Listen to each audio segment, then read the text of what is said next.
Hello and welcome along to our show. Our show that we're talking about today is Fridges with John.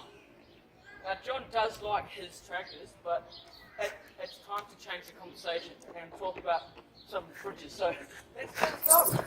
Oh.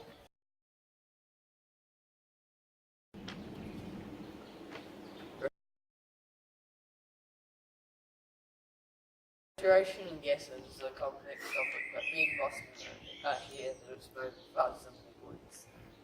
The first misconception is that gases cool down when you compress it.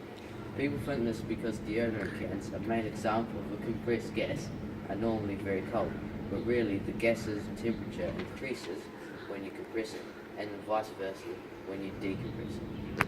The gas Has compression side, which compresses the vapors and sends it to the cooler.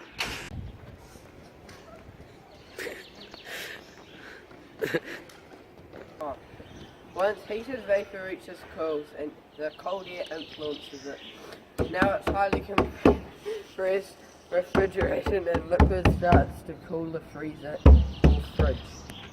the liquid has begun to cool the freezer and fridge. It passes through the coils and then onto the expansion valve, where it consequently evaporates, causing it the temperature of it to raise because it's turning into a gas. Another state change in the cycle.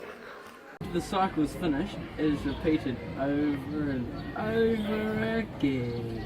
You can see the complex process of a fridge's cooling system goes through just to cool your ice cream. So now, Ben. No, I was supposed to say hello and welcome to the show before. Cold air influences it. Now it's highly compressed refrigeration. The first misconception